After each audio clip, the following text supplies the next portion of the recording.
Утерянные ценности, забытые традиции Казахстана. Каждый народ известен своими обрядами и неписанными законами. Некоторые из них сохранились до наших дней, но есть и забытые, утраченные во времени навсегда.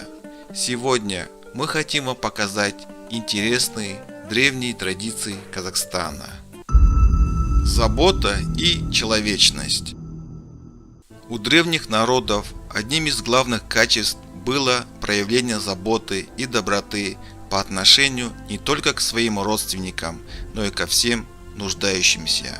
Так, например, одной из традиций служило проявление милосердия. Каждый народ давал свое название этому обряду, но суть оставалась одна. Все земледельцы, рыболовы и скотоводы каждый раз, когда получали добычу, часть отдавали нуждающимся, старикам, инвалидам, сиротам и вдовам. Еще одна похожая традиция была и среди состоятельных членов общества, таких как султаны, батыры, баи. Эти люди перед наступлением зимы собирали бедняков у себя и раздавали им необходимые вещи, еду, одежду, деньги и прочее. Такой обряд назывался шүлен тарту и считался обычаем проявлением человечности. Новое имя для свекрови. Когда молодая казашка выходила замуж, перед ней, помимо основных обязанностей, возникала еще одна непростая задача. Каждому старшему члену семьи мужа она должна была придумать новое имя. Обряд имел название ат-тергеу. Невестке нужно было проявить всю свою находчивость и учтивость, ведь подобранное прозвище должно было правильно характеризовать каждого человека и соответствовать его качествам.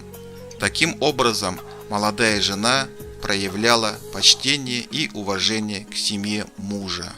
Если бы такая традиция существовала в моем быту, это было бы интересно. Невестке пришлось бы использовать весь свой потенциал, чтобы придумать новые имена родственникам.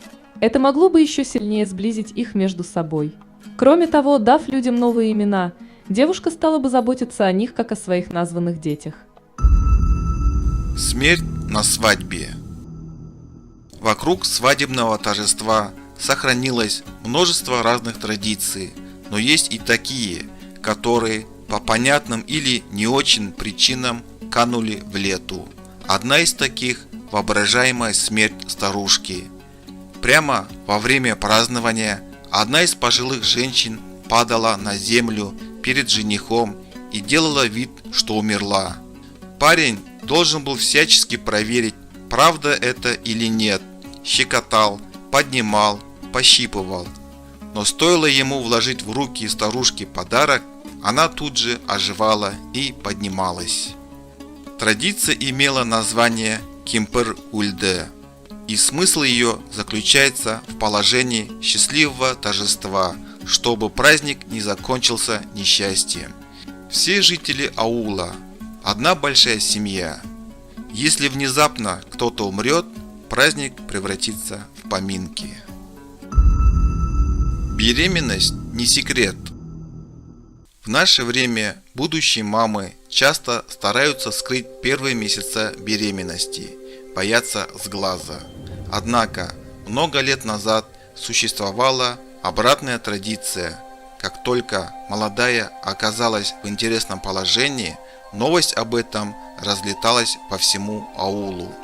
Свекровь собирала за одним столом всех родственников и соседок, причем только женщин, и накрывала праздничный дастархан. Для этого даже резали барана. Гости поздравляли молодую семью и делились с беременной жизненным опытом. Кроме того, на протяжении всех 9 месяцев о будущей матери заботились всем аулом.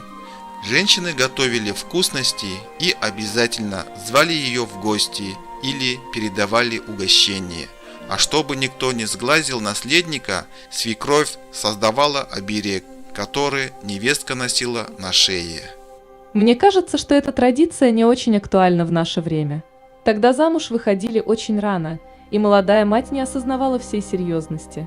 Ей помогали родственники, соседи и весь аул. Сейчас же медицина не стоит на месте.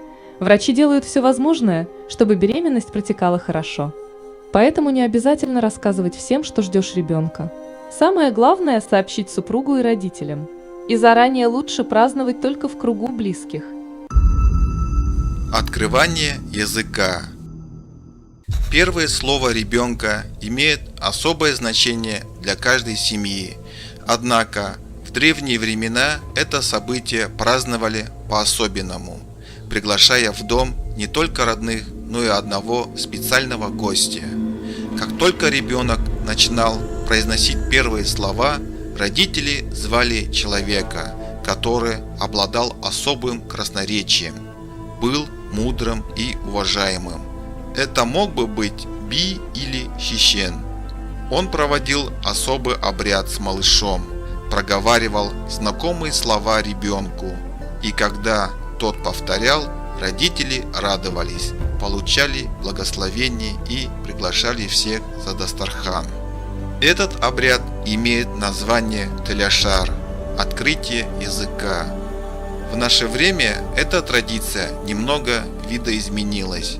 Сегодня теляшар отмечают, когда ребенок идет в первый класс, собирают всех родственников и соседей и празднуют это событие с особой пышностью. Шейный позвонок – символ будущей женитьбы. Всем известна традиция, когда невеста бросает свадебный букет. Какая девушка поймает, та и выйдет замуж раньше всех. Похожая традиция существовала и у древних казахов, только участие в ней принимал жених и молодые парни. Когда невесту приносили к юрте жениха, молодожены проделывали особый обряд, после чего жениха усаживали на почетное место и подавали еду из мяса, подаренного им. Начать он должен был с шейного позвонка овцы, объесть его, а косточку завернуть в белую ткань. Затем молодой выбрасывал косточку через верх юрты, а юные аульные парни ловили снаружи. Кто поймает, первым женится. Платочки с тайными знаками.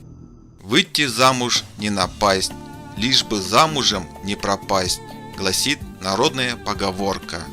Часто бывает, что до замужества отношение к невесте одно, а после совсем другое. В наше время девушка может легко сообщить своим родным о том, как ей живется, а в древние времена молодой жене для этого приходилось использовать тайные уловки. Как только начиналась совместная жизнь молодых, девушки стремились передать своим родителям какую-нибудь весточку. Чаще всего это были вышитые платочки. Секрет был заложен в рисунке на изделии. Если был вышит бараний рог, да еще и неаккуратно, девушку обижают. А если платок был красиво украшен клювом птицы, все хорошо. Получая радостную новость, родители дочери резали барана и отмечали это за дастарханом.